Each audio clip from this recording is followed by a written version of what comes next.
আসসালামু আলাইকুম রহমতুল্লাহি ওয়া বারাকাতুহু। প্রিয় দর্শক, আপনারা কেমন আছেন? সুপারস্টার শুজ অ্যান্ড মেশিনারিজের পক্ষ থেকে আপনাদেরকে জানাই শুভেচ্ছা ও সালাম। কিছু কথা বলার জন্য আসছি, সেটা হচ্ছে আমরা প্রতিনিয়ত দেখছি যে অনেক জুতার কারখানাতেই লস হচ্ছে বা বন্ধ করে দেওয়া লাগতেছে। এগুলার কয়েকটি দিক আমি নির্ণয় করেছি। সেটা হচ্ছে, এক নম্বর হচ্ছে কাজ না জানা। কিন্তু অনেকেই তো বলে আমি তো ভাই কাজ জানি, কিন্তু কাজ জানা আর ভালো করে জানা দুটো পার্থক্য রয়েছে। কেউ 10-এ পাস করা আর কেউ ফার্স্ট ক্লাস বা A+ পাওয়া, দুটো এক জিনিস নয়। আপনি যখন একটা জুতা কিনতে যাবেন, যদি একটি স্পট থাকে, আপনি দোকানদারকে কি বলবেন যে ভাই এটা চেঞ্জ করে দেন, আরেক জোড়া জুতা আমাকে দেন। প্রক্ষান্তরে আপনি যখন একটা জুতা মার্কেটে দিবেন, যদি এটা ফিনিশিং ভালো না হয়, প্রিন্ট ভালো না হয়, কোয়ালিটি ভালো না হয়, সাইজ ফর্মা ঠিক না থাকে, তাহলে কিন্তু জুতা রিটার্ন আসবে। আবার ওই দোকানদার আর কখনো আপনার থেকে জুতা বা স্যান্ডেল আপনাদের গ্রহণ করবে না বা সংগ্রহ করবে না। এর প্রথম দিক হচ্ছে আপনাকে প্রশিক্ষণ নিতে হবে। কীরকম প্রশিক্ষণ নিতে হবে? পরিপূর্ণ উৎপাদনমুখী প্রতিষ্ঠানে যারা জুতা উৎপাদন করে, যারা যেই মডেলের জুতা উৎপাদন করে, যেই ডাইস যে ফর্মা দিয়ে জুতা উৎপাদন করে, সেম ডাইস ফর্মা আপনাকে দিচ্ছে কিনা সেটা আপনাকে দেখে নিন। দেখা গেছে যারা অনেক প্রতিষ্ঠান আছে যারা জুতা বাইরে এক্সপোর্ট হয়, ওই ডাইসগুলো বাংলাদেশের লোকাল বাজারে থেকে যায়, বা আগের মডেলের ডাইস যেগুলো পরে থাকে তার রং করে বাজারে বিক্রি করে দেয়। এই জুতাগুলা সাধারণত মার্কেটে চলে না বা এই শেপটা চলে না। তার মানে হচ্ছে যখন আপনি একটা উৎপাদনমুখী প্রতিষ্ঠানে যাবেন, তখন আপনি দেখবেন যে ভাই আপনি যেই ডাইস দিয়ে জুতা উৎপাদন করছেন, যে ফর্মা দিয়ে আপনার মাপ দিয়ে জুতা উৎপাদন করছেন, যেই ফিনিশিং মোটর দিয়ে আপনি ফিনিশিং করছেন, সেম জিনিসগুলো আমাকে দিবেন। তখন তখন আপনাকে ফাঁকি দেওয়ার সুযোগটা থাকবে না। এক। দ্বিতীয়ত হচ্ছে পরিশ্রম। আপনারা করেন কি, চিন্তা করেন যে আজকে প্রতিষ্ঠান করে কালকে কোটিপতি হয়ে যাবেন, ভাই সম্ভব না। একটা প্রতিষ্ঠান থেকে ফিডব্যাক আসতে 5 থেকে 10 বছর সময় লাগে।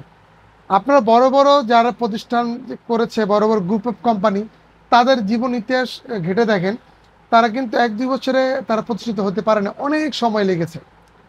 তা আপনাকে যেটা করতে হবে, আপনাকে অনেক পরিশ্রম করতে হবে। জুতা ব্যবসা অনেক পরিশ্রম ভাই। যদি আপনি পরিশ্রম সহ্য করতে না পারেন, এই ব্যবসা আপনার আসার দরকার নাই। আপনারা যদি মনে করেন যে খুব শর্ট টাইমে জুতা উৎপাদন করা যায়, ভুল ধারণা, মিথ্যা কথা, ভ্রান্ত ধারণা। জুতা উৎপাদন করা কষ্টসাধ্য ব্যাপার।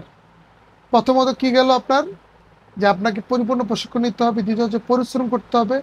তৃতীয় হচ্ছে টাকার ব্যাকআপ। আপনারা করেন কি, খুব কম টাকায় যে বলেন যে ভাই আমাকে 10-15 হাজার টাকা, 20,000, 30,000-এর ভিতরে একটা প্রতিষ্ঠান করে দেন।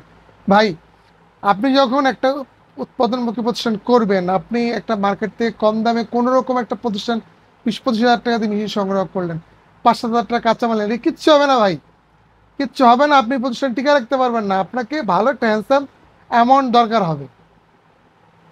তাহলে প্রথমত গেল আপনার ভালো প্রশিক্ষণ নিতে হবে। দ্বিতীয়ত আপনাকে পরিশ্রম করতে হবে। তৃতীয়ত হচ্ছে আপনাকে টাকার ব্যাকআপ দিতে হবে। চতুর্থত হচ্ছে ভাই আপনাকে মার্কেটিং জানতে হবে। মার্কেটে কীভাবে কথা বলতে হয়, কিভাবে কাস্টমারকে কনভিন্স করতে হয়, এই ধারণা আপনাকে থাকতে হবে। আমার কথাই বলি, আমি যখন জুতা উৎপাদন শুরু করেছি বা মার্কেটে নিয়ে গেলাম, প্রথম কয়েকদিন আমাকে ওরা পাত্তাই দিল না। এ বললো যে ভাই পরে আসেন, বা পরে যোগাযোগ করেন, ভাই এই মাল চলে না, বা ঠিক আছে ভাই কাট রাখলাম, পরে যোগাযোগ করব। আমি করলাম ওই এরিয়াতে আমি আর গেলাম না 1-2 মাস। 2-3 মাস পরে একটা লোক আমাকে ফোন দিল, যে ফোন দিয়ে বললো ভাই আপনি 2-3 মাস আগে আমার এখানে আসছিলেন আহ, এই একটা জুতার স্যাম্পল নিয়ে, আরেকবার আসিয়েন তো আমার এখানে, জুতার আমার দরকার। তার মানে হচ্ছে আমি প্রথমে ভেঙে পড়েছিলাম, আমি ওই এলাকায় যাইনি, পরবর্তীতে আমি অন্য এলাকায় গিয়ে জুতা বিক্রি করেছি। কিন্তু আমি যদি রেগুলার ওই এলাকায় যেতাম, ওই প্রতিষ্ঠানে যেতাম, একসময় আমার চেহারা দেখতে দেখতে দেখতে তারা আমার প্রতি একটা ফেথ তৈরি হইতো, বিশ্বাস তৈরি হইতো, তখন তারা আমার থেকে জুতা সংগ্রহ করতো। তার মানে হচ্ছে মার্কেটিং। আপনাকে রেগুলার মার্কেটিং করতে হবে, রেগুলার যাওয়া লাগবে।